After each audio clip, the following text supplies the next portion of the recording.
मैं घर में अकेली रहती थी, इसीलिए एक आदमी को काम पर रख लिया। हमेशा रात को खाना खाने के बाद मुझे होश ही नहीं रहता था।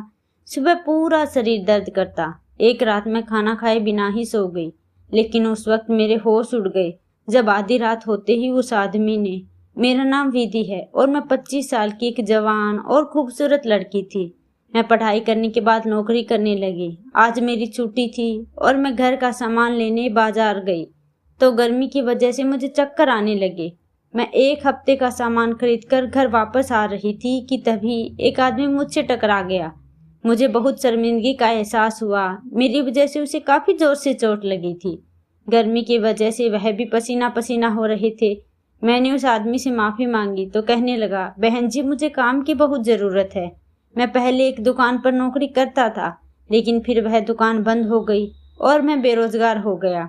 मैं हर दिन काम की तलाश में बाजार आता हूँ, लेकिन कोई मेरी उम्र देखकर मुझे काम ही नहीं देता। मैं बहुत ही बुरे हालात में जिंदगी गुजार रहा हूँ। आप मुझ पर थोड़ी सी मेहरबानी कर दीजिए। आप जो भी काम कहेंगी मैं कर दूंगा।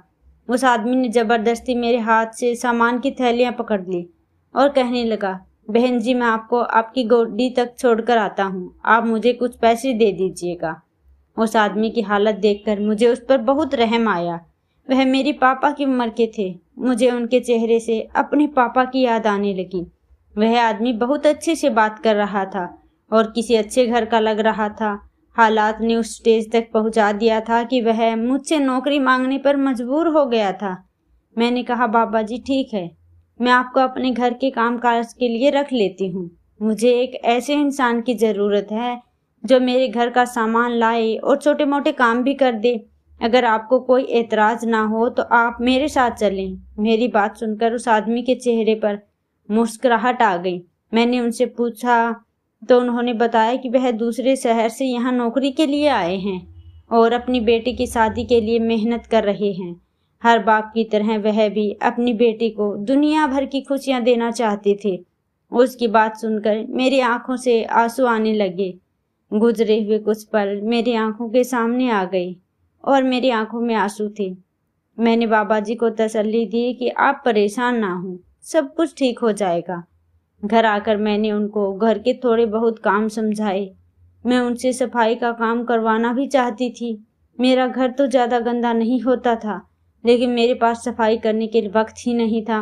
उन्होंने मुझे बताया कि वह बहुत अच्छा खाना भी बना लेते हैं और वह अपनी खुशी से मेरे लिए खाना भी बना दिया करेंगे। मैं खुद एक नौकरी करने वाली औरत थी, इसलिए मैंने उनसे कहा कि अब आप घर की सारी जिम्मेदारियां संभाल लें। मैं आपको बहुत अच्छी तनख्वाह दूंगी। मेरे पास पैसों की कोई कमी नहीं थी, लेकिन मैं अकेले जिंदगी गुजार रही थी और नौकरी के साथ साथ घर की देखभाल करते करते मैं बहुत ज़्यादा थक जाया करती थी। इसीलिए मैंने बाबा जी को खुशी खुशी रख लिया था, क्योंकि वह मुझे बहुत ही भले इंसान लगे थे। उन्हें मैंने घर में कमरा दे दिया। इतने बड़े घर में मैं अकेली रहती थी। बहुत साल पहले मैं अपने माँ बाप को छोड़कर अलग हो गई थी। मुझे घर की चार दीवारी और रस्मी रिवाज बिल्कुल पसंद नहीं थे। मेरे पापा ने मुझे बहुत ज़्यादा पढ़ाया था, लेकिन वह मेरी नौकरी के खिलाफ थे और वह चाहते थे कि मैं पढ़ाई पूरी करते ही उनके भांजे से शादी कर लूं। पापा ने मुझसे 3 बड़ी बहनों के साथ भी यही किया था।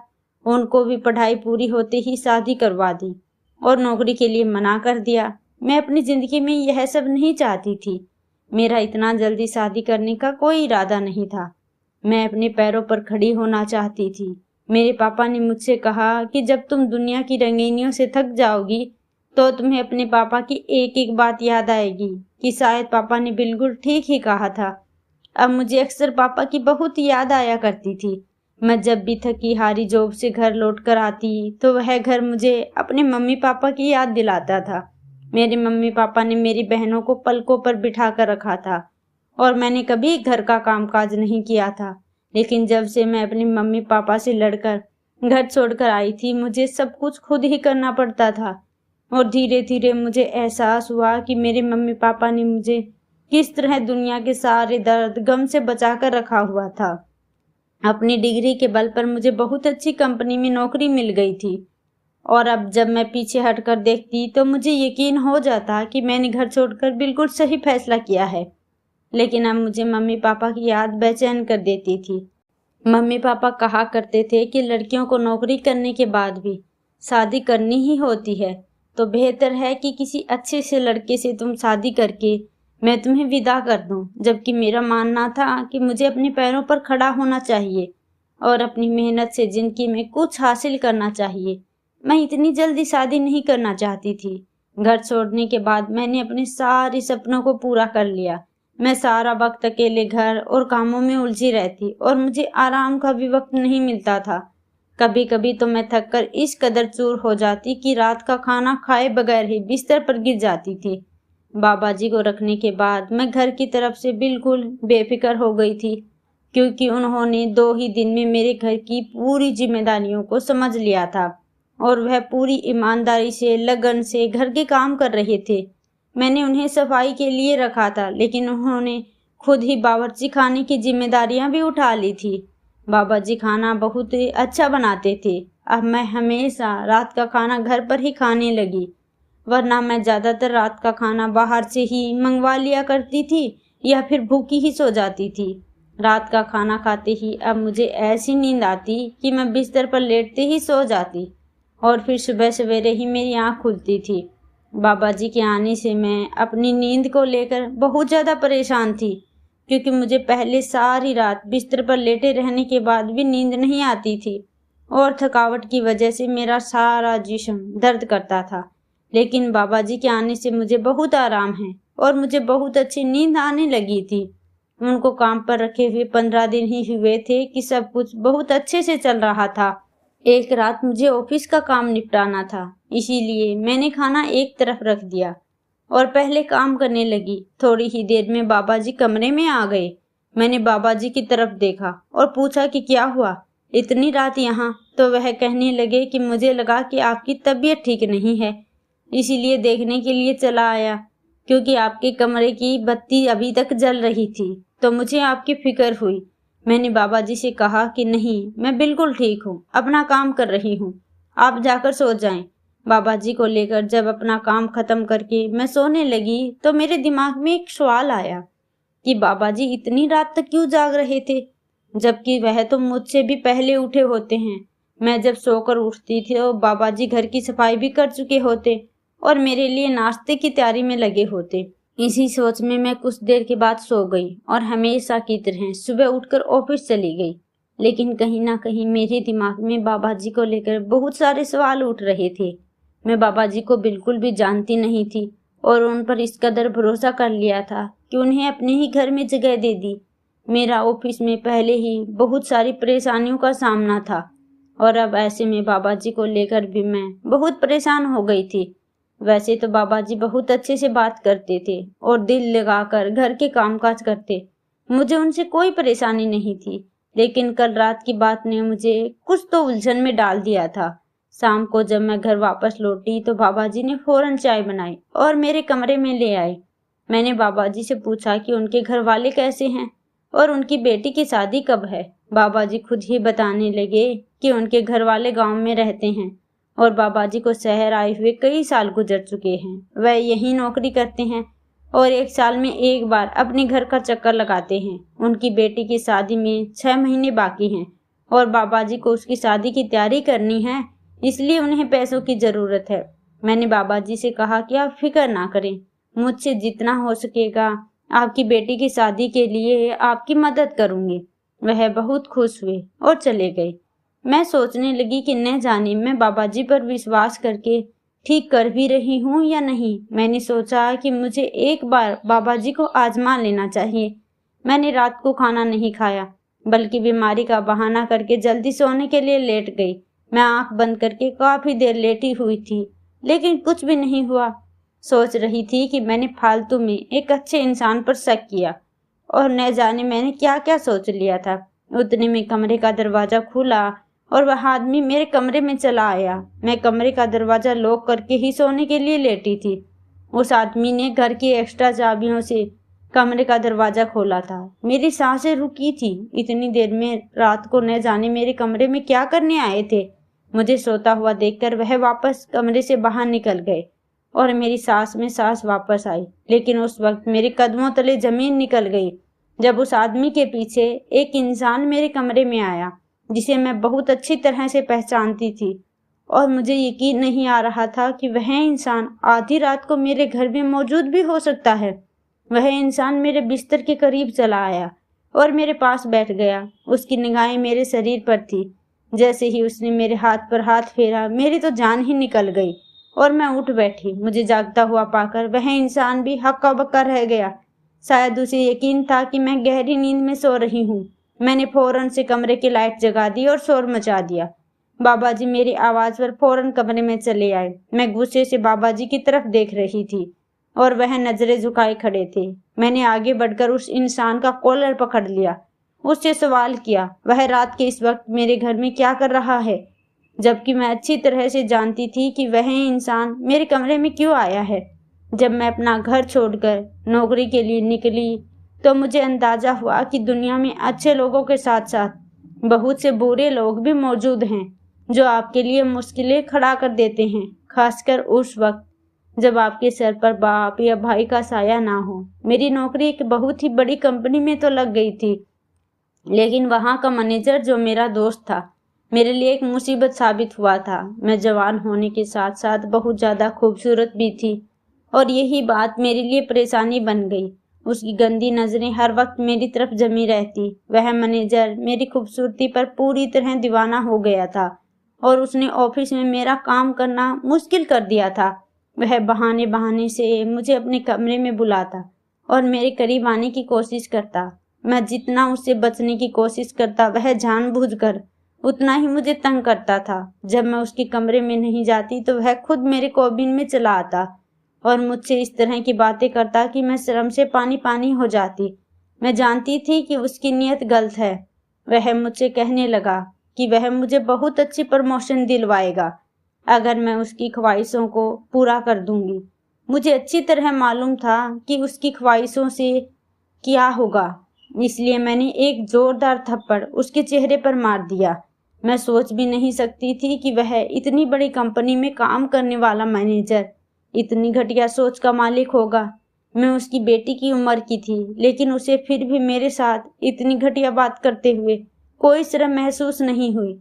जैसे ही मैंने उसके मुंह पर थप्पड़ मारा, ऑफिस में एक हंगामा खड़ा हो गया और बात ऊपर तक चली गई। मैंने अपनी सफाई में कुछ कहने की कोशिश ही नहीं की, जबकि मैनेजर ने मेरे खिलाफ बता दिया और कहा कि मैं उससे प्रमोशन मांग रही थी, और जब मैंने उसे प्रमोशन देने से इनकार किया तो मुझे बदनाम करने के लिए यह खेल रचाया है। मैं उसके ऊपर दंग रह गई। वह बहुत पुराना नौकर था। मेरी कंपनी ने मुझसे ज्यादा उस पर भरोसा किया और मेरे खिलाफ नोटिस भेज दिया। उस दिन के बाद मैं बहुत ही ज्यादा मोहताज हो गई थी। मैं उस मैनेजर से दूर रहती, कोई काम भी होता तभी उसके कमरे में नहीं जाती और नौकरों से ही अपना काम पूरा करवाती। मैं बहुत सालों से उसे नज़रअंदाज कर रही थी क्योंकि मेरे लिए यह नौकरी बहुत अहम थी, लेकिन मैं नहीं जानती थी कि उस मैनेजर ने मेरा पीछा अभी तक नहीं छोड़ा है, बल्कि वह तो अपनी बेइज्जती का बदला लेना चाहता था।